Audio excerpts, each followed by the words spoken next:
Record, record. Gas.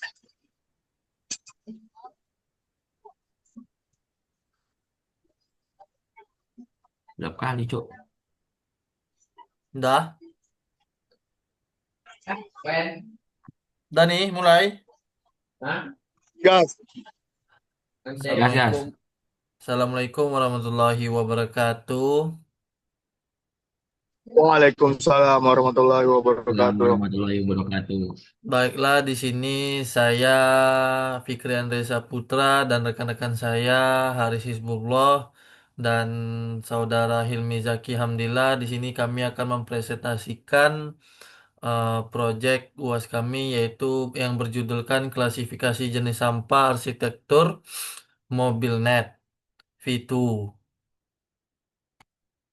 Untuk agenda presentasi ini ada beberapa tahapan yaitu latar belakang masalah, rumusan dan tujuan penelitian, landasan teori, metodologi penelitian, analisis dan perancangan sistem, dan kesimpulan dan saran.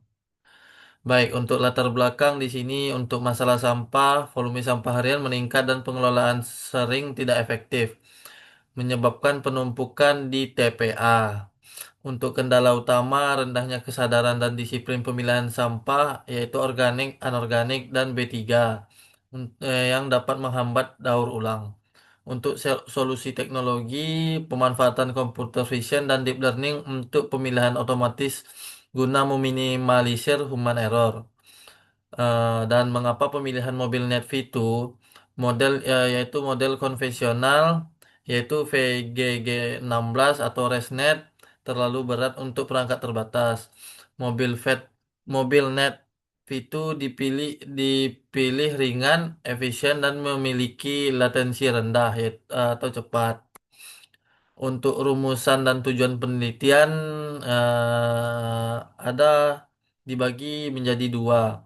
Untuk rumusan masalah, bagaimana mengimplementasikan mobil net V2 untuk mengklasifikasi sampah yang ringan namun akurat.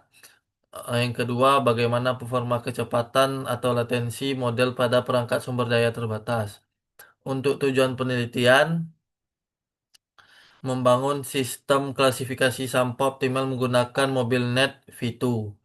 Yang kedua, menganalisis performa berdasarkan parameter akurasi dan inference time. Baik, selanjutnya bisa dilanjutkan Saudara Haris.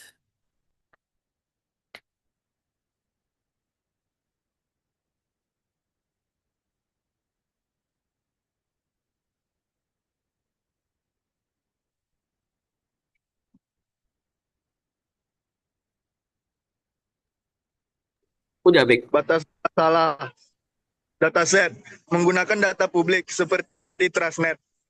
Kategori sampah 5 jenis: plastik, kertas, logam, kaca, organik. Arsitektur terbatas pada MobileNet V2 dengan teknik transfer learning. Platform pelatihan dan pengujian dilakukan di Google Colab.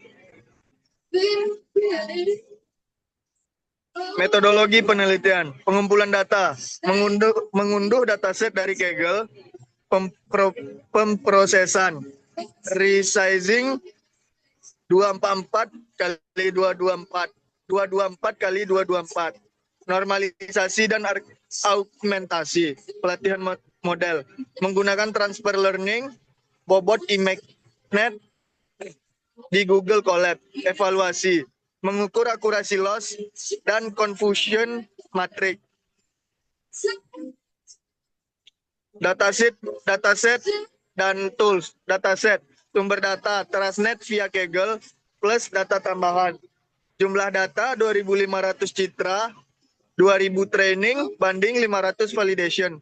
Kelas, 5 kategori, plastik, kertas, logam, kaca, organik.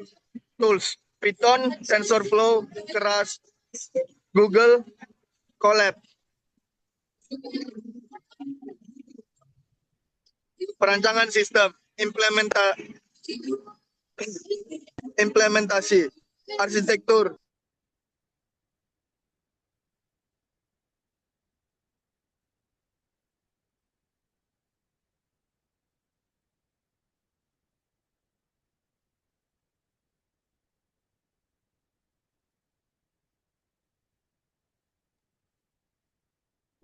Ya, Bek.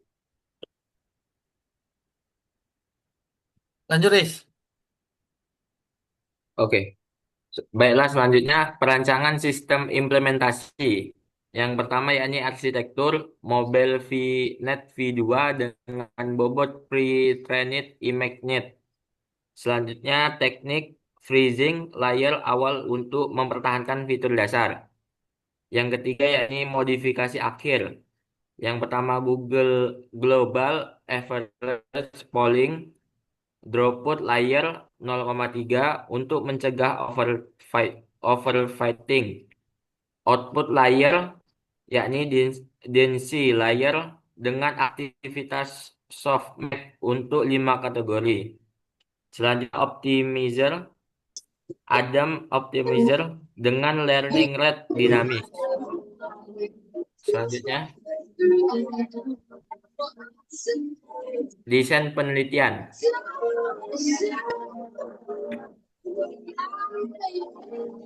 Hasil dan pembahasan. Yang pertama yakni keefektifan yakni teknik transfer. Learning terbukti efektif mengenali jenis sampah dengan akurasi tinggi. Yang kedua yakni efisiensi.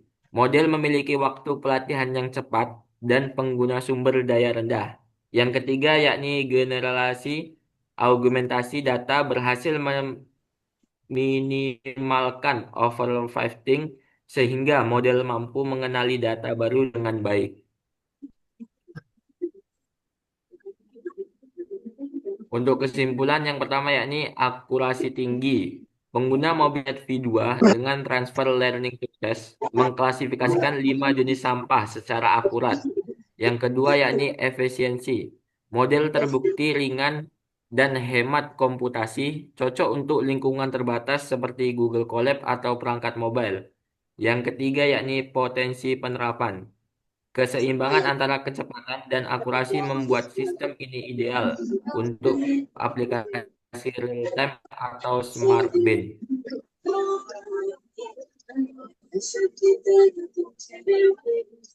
Selanjutnya saran yakni dataset, yakni tambahan variasi gambar atau kondisi rusak atau kotor untuk meningkatkan ketangguhan model. Yang kedua yakni optimasi dan eksplorasi hyperparameter lain dan tambah jumlah epoch. Yang ketiga yakni deployment, konversi ke TensorFlow Lite untuk integrasi ke Android atau IoT.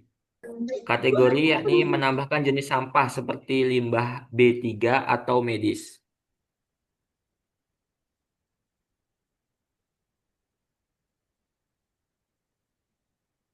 Baiklah, sekian untuk presentasi dari kelompok kami. Lebih dan kurang kami minta maaf. Kami tutup. Wassalamualaikum warahmatullahi wabarakatuh. Waalaikumsalam warahmatullahi Waalaikumsalam warahmatullahi wabarakatuh.